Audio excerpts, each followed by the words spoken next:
गतिशील पानी पीने लायक होता है। जो पानी स्थिर होता है उसमें अक्सर कीचड़ पनपता है। यह लाइनें बहुत महत्वपूर्ण हैं उन लोगों के लिए जो हमेशा दुखी रहते हैं। चलो इसी बात को हम एक बहुत ही बेहतरीन महान गौतम बुद्ध की कहानी से समझते हैं। यह बात है 563 ईसा पूर्व की, जो वहां गौतम बुद्ध का समय भी कहा जाता है। गौतम बुद्ध हमेशा अलग अलग गांव जाकर वहां के लोगों को जीवन का सच्चा ज्ञान बांटते थे।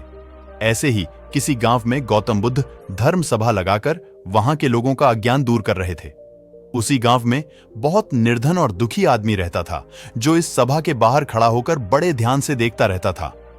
वह देखता था कि जब भी कोई अशांत और दुखी आदमी इस सभा के भीतर जाता है, तब ऐसा लगता है जैसे वो दुनिया का सबसे बदनसीब इंसान हो, मगर लौटते समय उसके मुख का तेज और खुशी दुनिया के सबसे खुशनसीब और सुखी इंसानों वाली होती थी।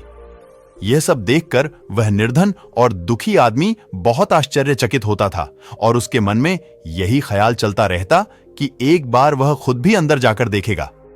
जब कई दिनों तक ऐसा होता रहा तो उससे अब रहा नहीं गया और वह उस सभा के भीतर जा पहुंचा, इस सोच के साथ कि अपने दुख और निर्धनता का निवारण करके सुखी हो पाएगा। सभा में जाकर उसने देखा कि गांव के कई सारे लोग अपनी अपनी समस्याएं लेकर बारी बारी से भगवान बुद्ध के पास जा रहे थे और अपनी समस्याएं उन्हें बता रहे थे। भगवान बुद्ध सबकी समस्याएं बड़े ध्यान से सुनते और हर किसी को उनका कारण और निवारण भी बताते, जिन्हें सुनकर वह लोग खुश हो जाते हैं। जैसे ही उस निर्धन दुखी आदमी की बारी आई तो वह भी भगवान बुद्ध के चरणों में पहुंच गया।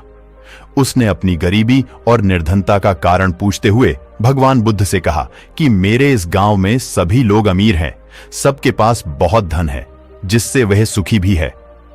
तो भगवान ने मेरे साथ ही ऐसा क्यों किया? मुझे ही इतना निर्धन और गरीब क्यों बनाया?